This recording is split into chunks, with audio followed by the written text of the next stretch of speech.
Assalamualaikum warahmatullahi wabarakatuh. Selamat pagi, salam sejahtera bagi kita semua. Om Swastiastu, Namo Buddhaya, salam kebajikan. Perkenalkan, saya Oktaviani Naulita Turnip. Saya merupakan salah satu dosen dari program studi kedokteran program sarjana Fakultas Kedokteran Universitas Palangkaraya. Video ini saya buat sebagai pernyataan dari dosen dalam unjuk kerja Tridharma Perguruan Tinggi atau PDD UKT-PT bidang pengajaran. Sebagai seorang dosen, saya senantiasa berkomitmen untuk melaksanakan Tridharma Perguruan Tinggi, salah satunya adalah bidang pengajaran.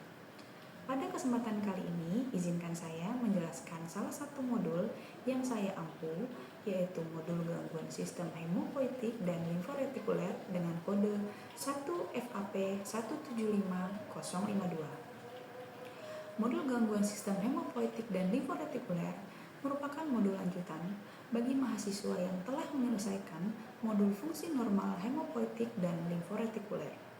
Beban modul ini sebesar 5 SKS dengan rincian 4 SKS teori dan 1 SKS praktikum.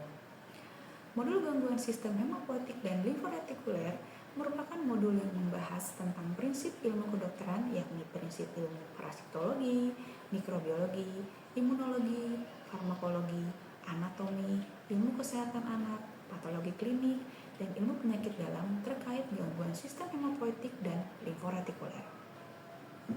Pemahaman mendalam terhadap anatomi, fungsi, serta berbagai infeksi dan gangguan yang dapat terjadi pada kedua sistem ini akan memberikan dasar yang kuat bagi mahasiswa dalam menegakkan diagnosis, memberikan terapi yang tepat, serta mencegah komplikasi yang dapat membahayakan pasien nantinya. Selain itu, pengetahuan ini juga mendukung pengembangan keterampilan klinis dan ilmiah yang sangat dibutuhkan dalam praktik kedokteran dan bidang kesehatan lainnya. Adapun capaian pembelajaran yang diharapkan setelah mengambil modul ini adalah yang pertama, mampu menjelaskan prinsip ilmu kedokteran yang berkaitan dengan etiologi, patofisiologi, dan patogenesis masalah-masalah penyakit atau kelainan hemopoietik dan limforetikuler. Yang kedua, mampu menjelaskan gejala, tanda, dasar diagnosis, dan komplikasi dari penyakit yang berkaitan dengan gangguan sistem hemopoietik dan limforetikuler. Yang ketiga, mampu menjelaskan pemeriksaan penunjang guna menunjang diagnosis.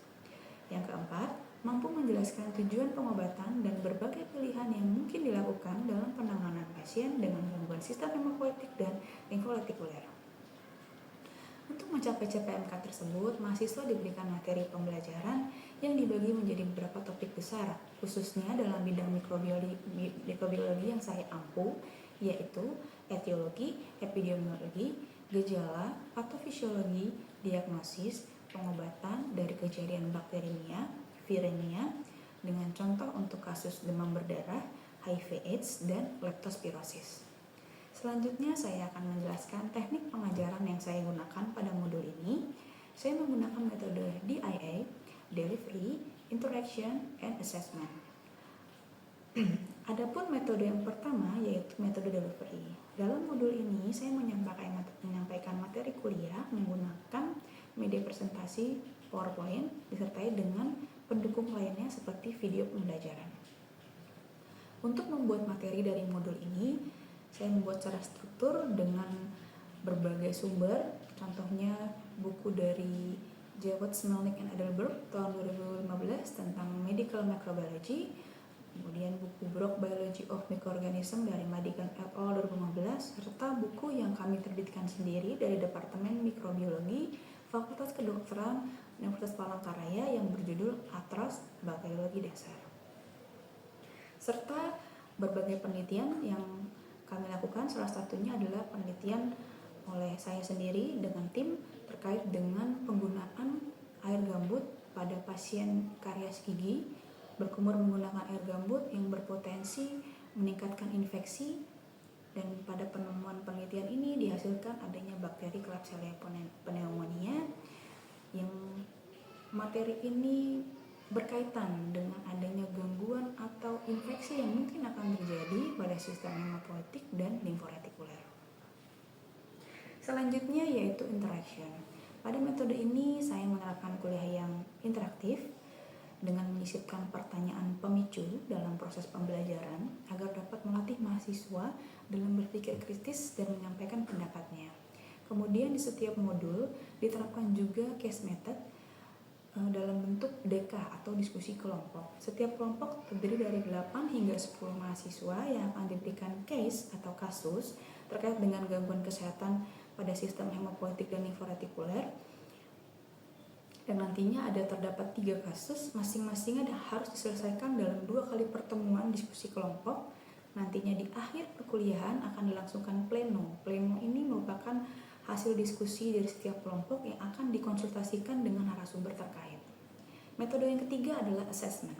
Metode ini merupakan cara saya untuk melakukan evaluasi kepada mahasiswa. Awalnya pada pertemuan pertama di setiap perkuliahan akan dilaksanakan kontrak perkuliahan, menjelaskan secara keseluruhan terkait dengan modul yang akan berjalan. Informasi terkait dengan topik kuliah, jadwal diskusi kelompok, jadwal praktikum, blueprint penilaian, komponen penilaian, case atau kasus dalam diskusi kelompok, semua hal tersebut terangkum dalam BPKM, Buku Pedoman Kerja Mahasiswa. Yang pada akhir perkuliahan biasanya saya akan memberikan kuis singkat untuk menilai pemahaman dan kompetensi yang dicapai saat kuliah berlangsung.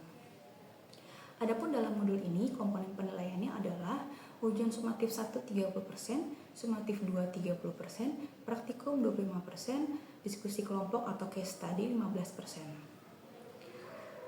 Demikian, selanjutnya saya akan menampilkan sedikit cuplikan proses pembelajaran yang real saya lakukan di kelas secara tatap muka. Akhir kata saya ucapkan terima kasih dan selamat menyaksikan. Selamat pagi semuanya. Apa kabar hari ini? Sudah sarapan semua? Oke, hari ini kita akan lanjut kuliah kita dari modul gangguan sistem hemopoietik dan limforetikuler. Namun sebelum kita mulai kuliah kita pada hari ini, mari kita berdoa dulu. Berdoa menurut agama kita masing-masing. Persilakan.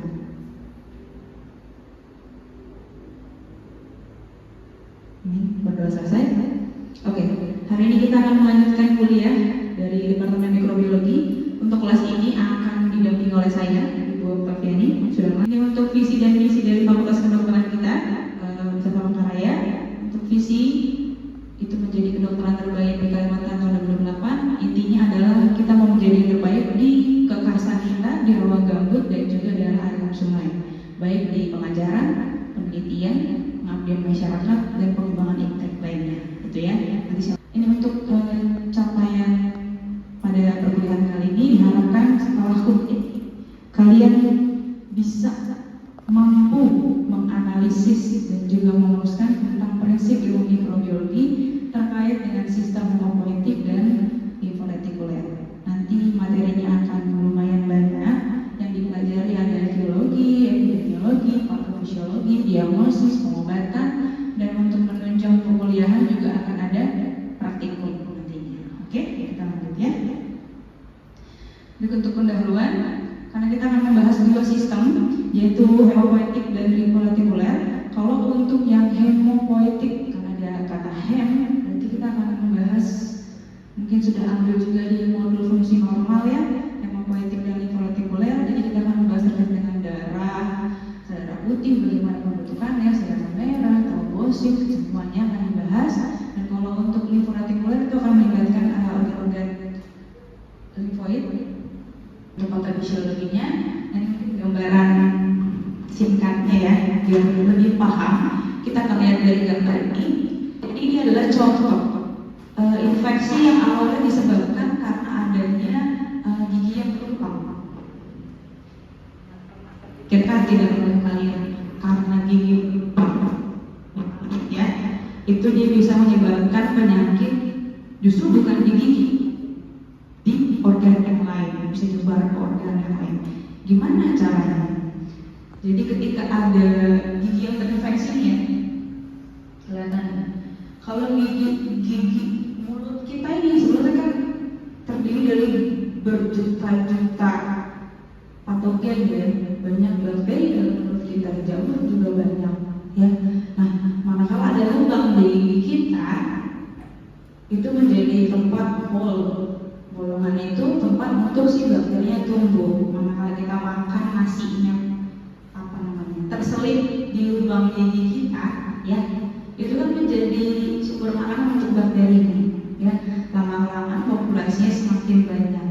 Nah, untuk mikroba tertentu dia punya kemampuan untuk menghasilkan namanya nanah atau pus. Nah, pus ini akan berkembang di jaringan gigi di gusi kita, dia menyebabkan perlukaan. Ini dia akan merobek lapisan di gigi kita di gusinya. Nah, itu menjadi jalur masuk ke dalam peredaran darah kita. Ya, jadi hati-hati untuk yang giginya berlubang, apalagi kalau disertai dengan adanya gejala lain, mungkin demam atau nyeri atau ada gejala lain yang menyertai, itu harus dikonsulkan. Nah, ketika terjadi perlukaan, ada gigi bolong tadi, ya, kemudian masuklah ke pembuluh darah, ya, itu bakteri-bakterinya. Nah, ketika bakteri berada dalam peredaran darah itu kan kaya akan oksigen, ya. Jadi banyak nutrisi di darah itu, makanya bakteri itu senang ada di peredaran darah, banyak makanannya, gitu. Nah, berarti dia akan semakin banyak berkembang biak si bakterinya di dalam peredaran darah. Nah, ini kalau dibiarkan tidak terdeteksi, itu bisa menyebabkan tadi, ya, sepsis, dia nyebar ke seluruh peredaran darah tubuh kita dan bisa juga menyebabkan shock. Nah, bahayanya lagi dari sini, dia akan menyebabkan kegagalan pada beberapa vital seperti di hati, ginjal, paru-paru, jantung. Ya, awalnya sakit gigi, infeksinya di organ vital yang lainnya, karena ternyata ada jalur masuk ke dalam darah kita, gitu, ya. Nah, kebetulan ini berhubungan juga dengan penelitian yang saya lakukan bersama tim. Jadi kami meneliti dari pasien karies gigi di Palangkaraya yang punya riwayat berumur dengan air gambut, jadi masih tinggal di pinggiran pemakaian. Nah, itu dia berumur dengan air gambut. Kita ambil sampling swab karies giginya, setelah diisolasi ternyata didapatkan bukan harusnya, kalau lebih nggak harusnya sih. Jadi populasi yang paling banyak ditemukan di kita itu dari golongan Streptococcus aureus. Nah, justru ditemukan di penelitian ini adalah Klebsiella. Nah, kalau kita dengar dari nama spesiesnya, itu kan bakteri penyebab radang paru, ya, bisa terisolasi di gigi.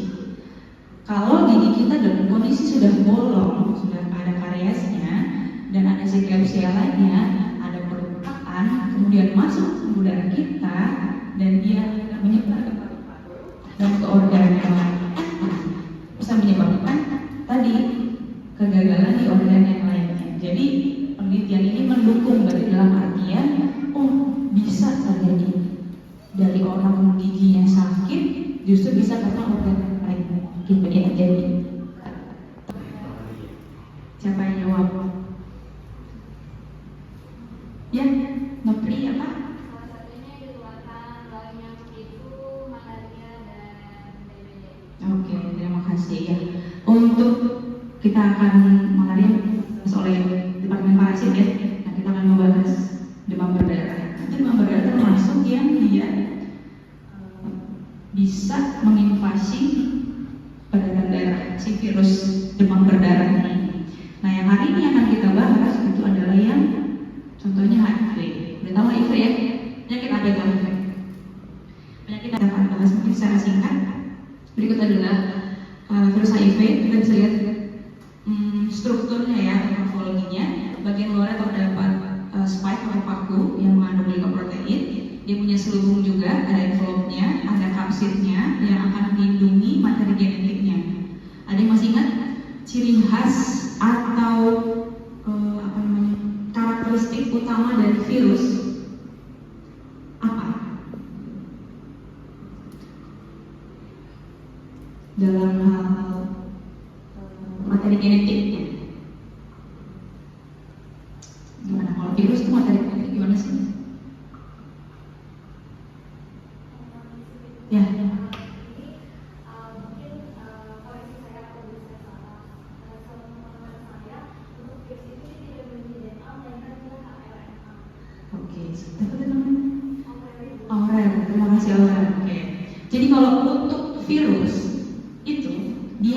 hanya punya salah satu aja, DNA aja, atau RNA aja. Jadi ada namanya virus DNA atau virus RNA. Tidak ada virus yang punya dua-duanya. Kalau kita as a human, kita punya RNA dan DNA. Nah, kalau virus dia enggak, karena dia bukan makhluk hidup, ya. Dia tidak punya sel, bentuknya bukan sel, dia adalah partikel virus. Ya, kalau kita lihat di sini, dia nggak punya mitokondria, nggak punya dinding sel, membran sel, dia nggak punya. Yang dia punya hanya seperti ini, bentuk ringkasnya dari virusnya seperti ini. Dia tidak bisa kita sebut dia sebagai sel. Oke. Nah, kalau di sini di virus HIV dia punyanya virus materi genetiknya yang dibawa adalah RNA, ya, virus RNA. Untuk epidemiologinya data 2013 ini lumayan lama ya. Kita itu Indonesia termasuk urutan kelima paling beresiko terkena HIV. Kalau Kalteng saya kurang tahu, di sini tulisannya kecil sekali ya. Kalimantan Tengah ini ada maksudnya 119 kasus. Sedikit dibandingkan yang lain, tapi banyak kalau kita bilang 100 kasus ya dari HIV itu. Dari keseluruhan dan itu adalah laki-laki. Nah, laki-laki yang lebih banyak proporsinya ini. Umurnya cukup produktif ya, 25 sampai 49 tahun. Nah, untuk pengujiannya atau tesnya tidak bisa menggunakan kultur-kultur yang kayak di lab kita tuh nggak bisa. Karena kita ngomong isolasi virus, jadi harus metode molekuler atau serologi. Yang paling umum digunakan adalah dengan tes ELISA. Ada yang lain juga sebenarnya Western blot dan juga PCR, tapi yang paling umum adalah ELISA karena lebih sensitif. Untuk tahapan infeksinya dimulai dari infeksi primer, asimptomatik klinik, simptomatik, hingga dia menjadi AIDS. Jadi kalau kita sebut HIV, AIDS itu adalah dua statement, dua teknologi berbeda. Kalau HIV itu adalah virusnya, kan? Kalau AIDS itu adalah dia perjalanan penyakitnya itu sampai ke AIDS, udah sampai tahapan yang terakhir. Karena dia dari infeksi primer dulu, asimptomatik, dia timbul gejala, baru dia dikatakan AIDS, gitu. Ya, jadi itu adalah dua teknologi yang berbeda. Nah, untuk video sebentar. Nah, ini adalah tahapan infeksi dari virus HIV. Ini adalah virusnya, tadi ya sebetulnya. Ada spike bagian luar. Nah, ada mengandung glycoprotein disebut dengan CD120. Ini nukleotidnya akan melindungi materi genetiknya dan dia mempunyai reverse transkriptase sendiri. Nah, dia akan menempel pada sel inang. Bagian spike-nya ini akan mengenali CD4 yang ada di tubuh kita, saling berdekatan. Nanti akhirnya dia akan melebur endositosis, melebur dengan dinding sel kita. Nanti materi genetiknya akan menuju sel kita. Karena ciri khasnya dia punya reverse sendiri, dia akan reverse sendiri kembali template RNA-nya menjadi DNA, kemudian DNA-nya akan berintegrasi dengan DNA kita, DNA inangnya. Jadi nanti akan terkandung bercampurlah dengan DNA kita, berintegrasi, kemudian akan translasi akan menghasilkan protein yang baru untuk ditranslasi ya. Nah, ini mengandung DNA kita dan DNA virusnya. Nanti dia akan membentuk partikel virus yang baru, akan membentuk spike-nya, beberapa kapsidnya, kemudian materi genetiknya, dan dia akan membentuk virus yang baru, virus yang baru. Selanjutnya akan dikeluarkan secara eksositosis. Nah, ini akan memperbanyak terus-terusan seperti itu, memperbanyak jumlah virusnya. Nah, sekarang gimana kondisinya kalau terjadi mutasi pada bagian spike-nya? Tadi kan JP120 ya, tadi dia mengalami mutasi. Apakah masih bisa dikenali oleh tubuh inang? Ini yang baru ya, warna merah, ini yang sudah bermutasi. Nah, ternyata bisa masuk nih. processes occur within the T cells, resulting in new virus. Sama Nah, As these new itu viruses ada tetap dia tubuh kita tetap mempunyai sisi reseptor yang dikenali oleh GP120 yang sudah bermutasi. Nah ini pada akhirnya dia akan keluar banyak dan akan menyerang sel T kita. Sel T itu kan akan menghasilkan banyak sel darah dan kekebalan tubuh ya sel T. Makanya kenapa pada pasien HIV dia masih semakin lemah karena yang diserang adalah imunnya gitu.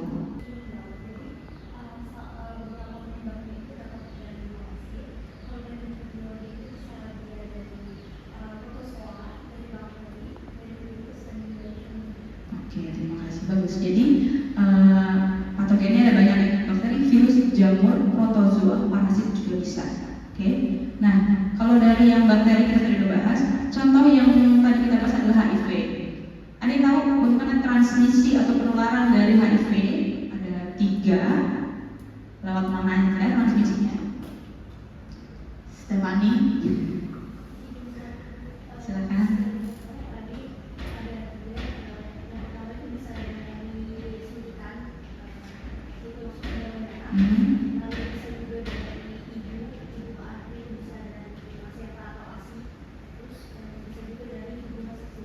Oke, jadi ada 3 mekanisme penularan. Terima kasih Stefani.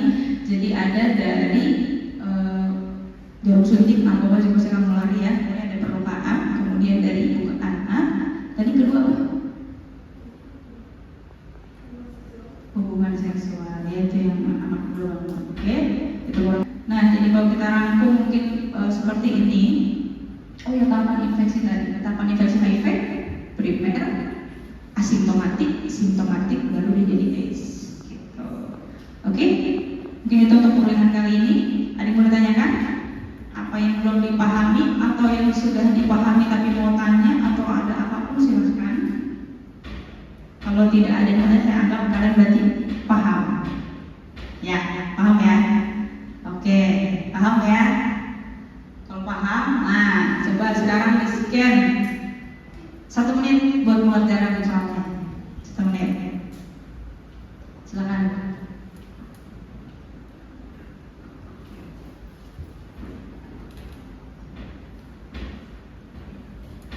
Udah ya. 1 menit dari sekarang.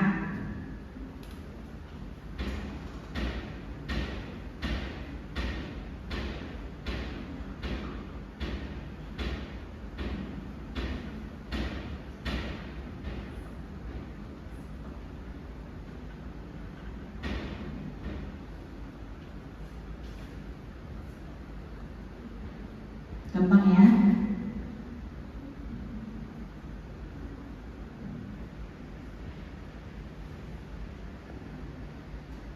Oke, 1 menit selesai.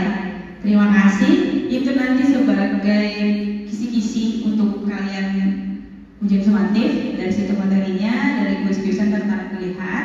Itu materi yang akan kita dijadikan bahan untuk sumatif nanti, gitu ya. Kalau ada yang kurang paham nanti boleh bertanya langsung di luar. Mungkin ada yang malu-malu nanya di dalam, nanti boleh tanya di luar. Mungkin cukup sekian kuliah dari saya pada hari ini. Semoga apa yang dipelajari hari ini dapat berguna untuk kalian semua. Minimal ada yang kalian bawa ya. Sebelum masuk belum tahu apa-apa, setelah keluar dari sini ada